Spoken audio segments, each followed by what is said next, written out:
Preste atenção no que a profetisa Ellen White escreveu a respeito do juízo investigativo. Para nos ajudar, curta e compartilhe ao máximo esse conteúdo. Se prepare, pois são palavras solenes, no tempo indicado para o juízo, o final dos 2.300 dias, em 1844, iniciou-se a obra de investigação e apagamento dos pecados. Todos os que já professaram o nome de Cristo serão submetidos àquele exame minucioso. Tanto os vivos como os mortos devem ser julgados pelas coisas escritas nos livros, segundo as suas obras. Pecados de que não houve arrependimento e que não foram abandonados, não serão perdoados nem apagados dos livros de registro, mas ali permanecerão para testificar contra o pecador no dia de Deus. Ele pode ter cometido más ações à luz do dia ou nas trevas da noite. Elas, porém, estavam patentes e manifestas àquele com quem temos de nos haver. Anjos de Deus testemunharam cada pecado, registrando-os nos relatórios infalíveis. O pecado pode ser escondido, negado, encoberto ao pai, mãe, esposa, filhos e companheiros. Ninguém, a não ser os seus autores culpados, poderá alimentar a mínima suspeita da falta. Ela, porém, jaz descoberta perante os seres celestiais. As trevas da noite mais escura, os segredos de todas as artes enganadoras, não são suficientes para velar do conhecimento do Eterno um pensamento que seja. Deus tem um relatório exato de toda a conta injusta e de todo negócio desonesto. Não se deixa enganar pela aparência de piedade. Não comete erros em sua apreciação do caráter. Os homens podem ser enganados pelos que são de coração corrupto, mas Deus penetra todos os disfarces e lê a vida íntima. Quão solene é esta consideração! Dia após dia que passa para a eternidade, traz a sua enorme porção de relatos para os livros do céu. Palavras, uma vez faladas, e ações, uma vez praticadas, nunca mais se podem retirar. Os anjos têm registrado tanto as boas como as más. Nem o mais poderoso guerreiro pode revogar a relação dos acontecimentos de um único dia sequer. Nossos atos, palavras e mesmo nossos intuitos mais secretos, tudo tem o seu peso ao decidir se nosso destino para a felicidade ou para a desdita. Ainda que esquecidos por nós, darão o seu testemunho para justificar ou condenar. Assim como os traços da fisionomia são reproduzidos com precisão infalível sobre a polida chapa fotográfica, assim o caráter é fielmente delineado nos livros do céu. Todavia, quão pouca solicitude é experimentada com referência àquele registro que deve ser posto sob o olhar dos seres celestiais. Se pudesse correr o véu que separa o mundo visível do invisível, e os filhos dos homens contemplassem um anjo registrando toda palavra e ação, que eles deverão novamente encontrar no juízo, quantas palavras que diariamente se proferem ficariam sem ser faladas, e quantas ações sem ser praticadas. No juízo será examinado o uso feito de cada talento. Como empregamos nós o capital que nos foi oferecido pelo céu? Receberá o Senhor à sua vinda aquilo que é seu, com juros? Empregamos nós as faculdades que nos foram confiadas, nas mãos, no coração e no cérebro, para a glória de Deus e bênção do mundo? Como usamos nosso tempo, nossa pena, nossa voz, nosso dinheiro, nossa influência? Que fizemos por Cristo, na pessoa dos pobres, aflitos, órfãos ou viúvas?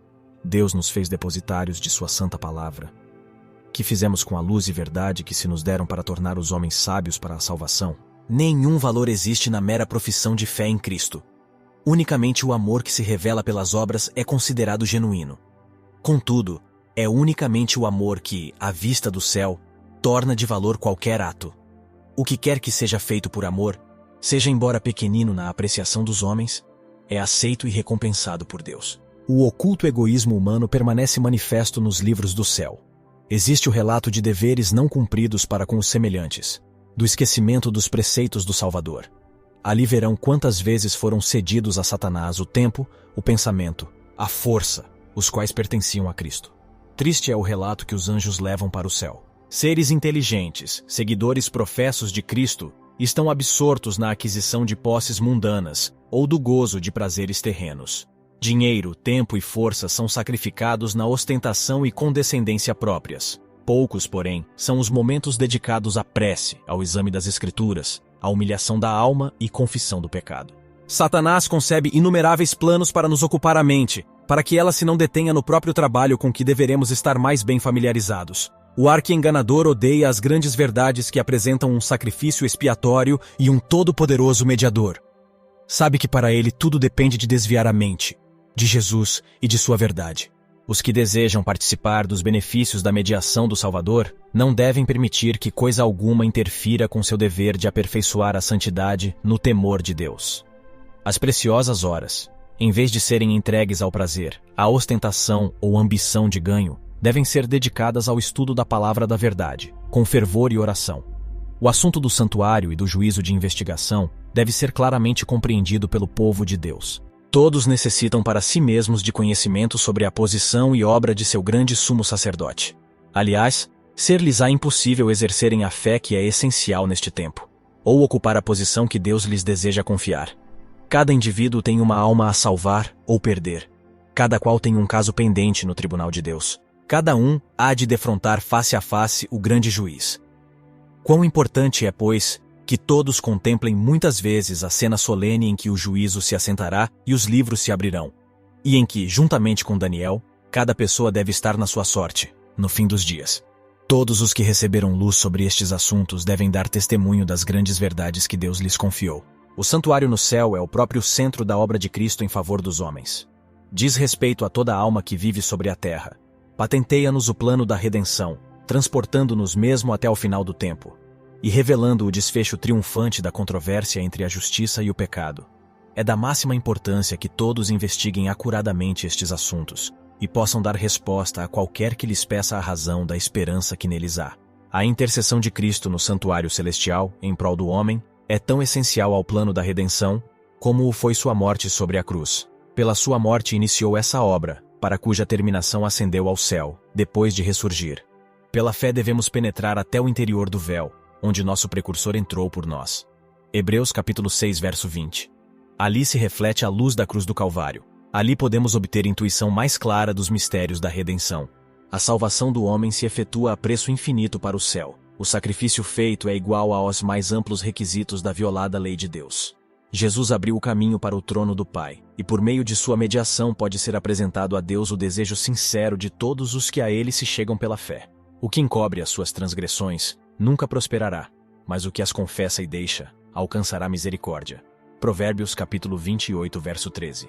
Se os que escondem e desculpam suas faltas pudessem ver como Satanás exulta sobre eles, como escarnece de Cristo e dos santos anjos, pelo procedimento deles, apressar-se-iam a confessar seus pecados e deixá-los. Por meio dos defeitos do caráter, Satanás trabalha para obter o domínio da mente toda, e sabe que, se esses defeitos forem acariciados, será bem-sucedido.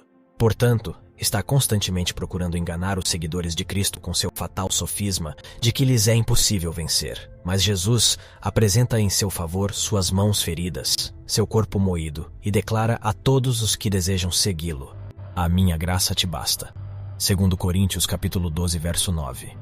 Tomai sobre vós o meu jugo, e aprendei de mim, que sou manso e humilde de coração, e encontrarei descanso para as vossas almas, porque o meu jugo é suave, e o meu fardo é leve. Mateus capítulo 11, verso 29 e verso 30. Ninguém, pois, considere incuráveis os seus defeitos. Deus dará fé e graça para vencê-los. Vivemos hoje no grande dia da expiação. No cerimonial típico, enquanto o sumo sacerdote fazia expiação por Israel, exigia-se de todos que afligissem a alma pelo arrependimento do pecado e pela humilhação perante o Senhor, para que não acontecesse serem extirpados dentre o povo.